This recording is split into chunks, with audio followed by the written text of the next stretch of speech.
You are watching News Channel 8 today. France is calling it the deadliest violence to strike the country since World War II. Panic spread throughout Paris after a series of attacks.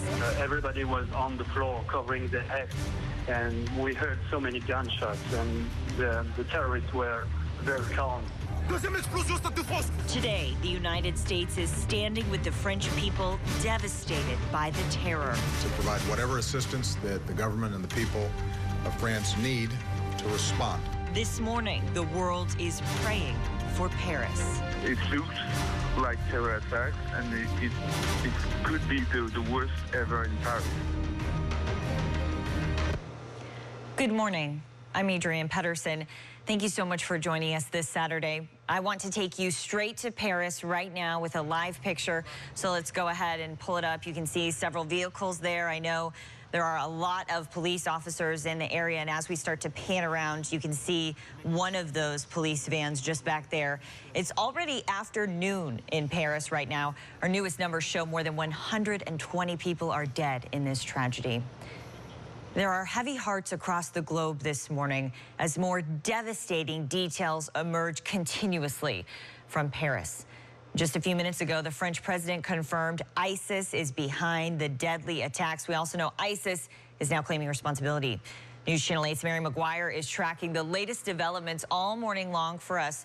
She joins us live now from our Tampa News Center. So, Mary, what are the newest details? Well, good morning to you, Adrienne. We have more developments just into our newsroom. British police say a terminal at Gatwick Airport, now that's in London, is being evacuated right now as a precaution after a suspicious item was found. Right now, France and all of Europe is on high alert as people try to understand this senseless violence. According to officials in Paris, at least 127 people are dead from the terrifying gunfire and blasts. Now, a series of calculated and coordinated attacks took place across the city yesterday with an explosion outside of the National Stadium during a soccer match. Police say other attackers sprayed cafes with bullets and then stormed a concert hall and opened fire there. One eyewitness describes the devastation after gunfire rang out as she was eating dinner. Shards of glass were hitting people lying down on the floor. I was holding a woman's arm next to me, and when I suddenly started to process what was happening, was asking around if people were okay, and I realized that she had been fatally wounded. She had been shot in the chest, and there was blood all around her, and there were other people in the restaurant as well who had been fatally injured.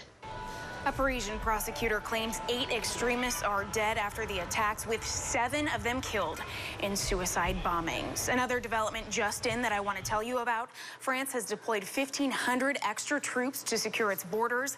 The country is currently in a state of emergency for the first time since World War II. Again, ISIS has come out, and they have taken authority over these attacks. Now, this story will continue to develop over the coming days and weeks. You could stick with News Channel 8 for all of the latest updates.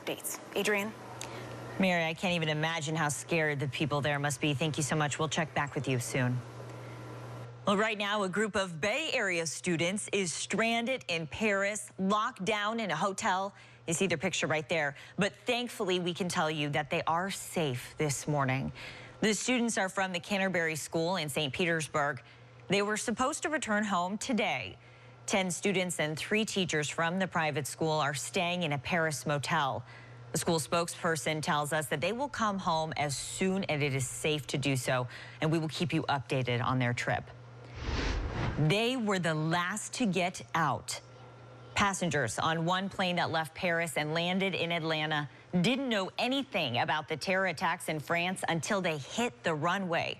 The flight crew didn't tell the travelers anything about the attacks during the 10-hour flight. We didn't know anything about it, period, until we landed and was able to turn our phones back on. Okay. The flight crew, nothing said anything? Didn't say anything about it, no. Imagine the shock when they landed. Officials shut down the airport in Paris after that flight took off.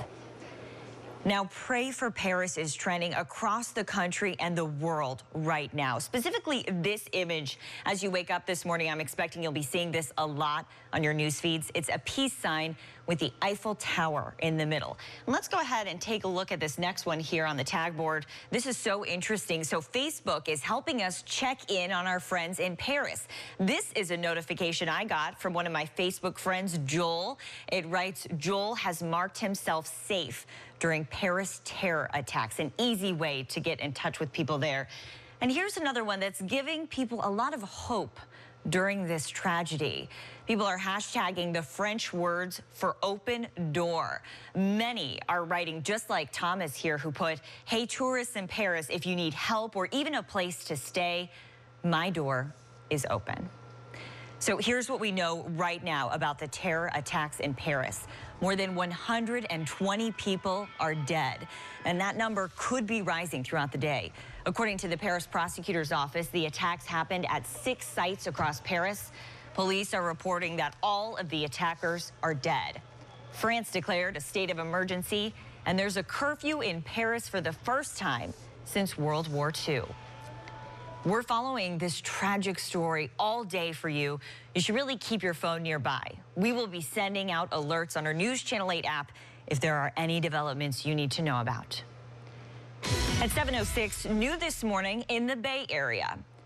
2 people are in the hospital after gunfire rang out by a nightclub in Hillsborough County.